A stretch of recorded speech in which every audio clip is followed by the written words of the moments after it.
Hi everyone, I'll continue my presentation in this session. We were seeing about the abiotic components in the previous session. So abiotic components means that solar energy, inorganic substance and organic substance. Solar energy means we already knew that it produces energy for all throughout the ecosystem, and inorganic substance means like sulfur, boron, which tends to make the cycles in the ecosystem. And organic components means like a very natural carbohydrates, proteins, lipids, and other complex material, like which is linking the biotic and non abiotic components of the environment is said to be organic compounds. So these are the fundamental abiotic components like solar energy, inorganic substance and organic substance. So biotic components means, as we said, the autotrophs and heterotrophs means the producers and consumers we have, which we have seen already. Heterotrophs is having three categorizations like herbivorous, carnivorous, omnivorous. So but like the mode of energy acquiring means how it produces food itself or it consumes food from other animals or plants. Like the categorization comes under this biotic components, and which consumes food or which that consumes other organisms as food also will come under this biotic component.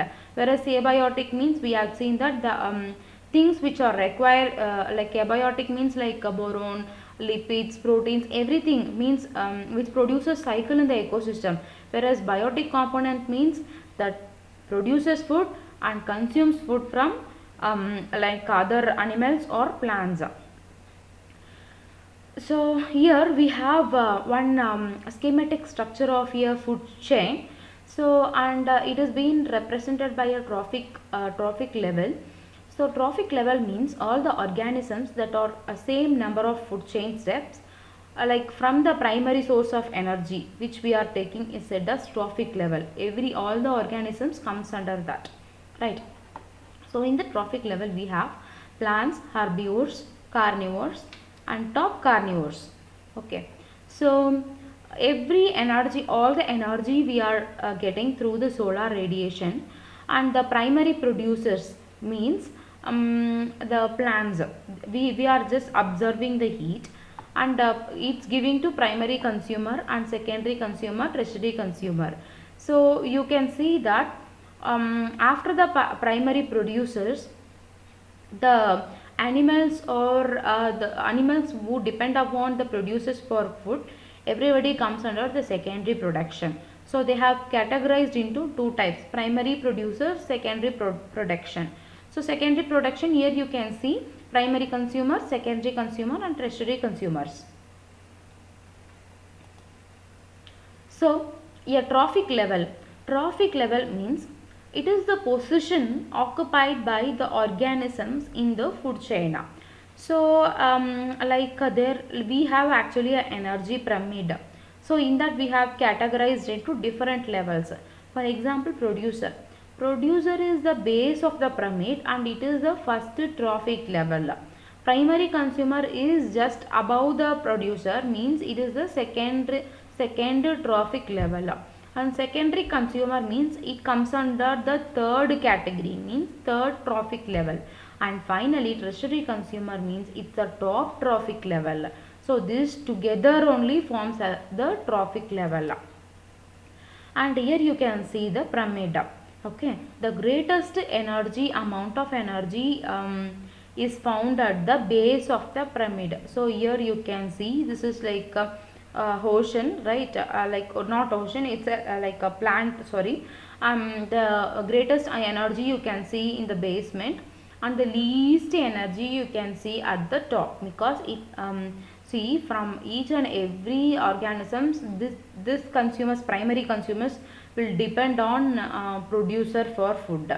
This secondary like you can see the categorization like producer, consumer, primary consumer, secondary consumer, and top consumer, right? So this depends only on directly on the frogs you can see in the figure, right? So in this presentation we can see the different types of ecosystem. We have seen a brief introduction about the ecosystem and the ecological balance, everything, and now we are going to see about the forest ecosystem. That's why we were saying about different trophic level in the earlier session, and now we are going to see what is meant by the terrestrial ecosystem or a forest ecosystem. A forest is an area with a high density of trees, right? So where there is so many trees, so many animals, everything is said to be forest. So total forest account, like in the world we have 31 percentage of space for forest. So in India about 19 percentage we have a land area for forest. So forest ecosystems are the great concern for the environment. So our greatest backbone for India is the forest ecosystem.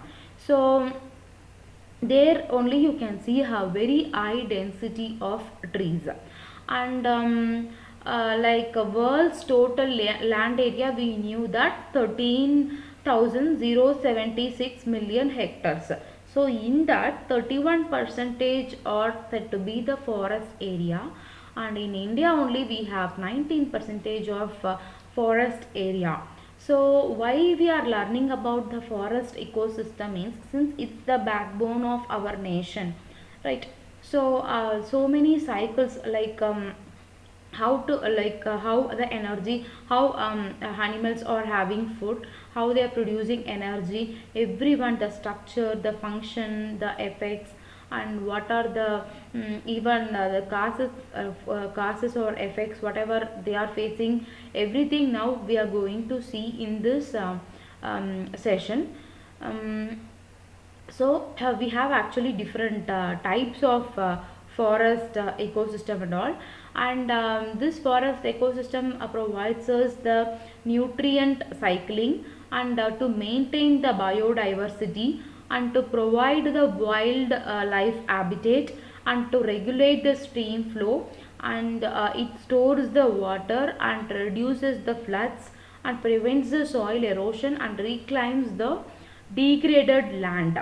So many advantages we have because of the forest.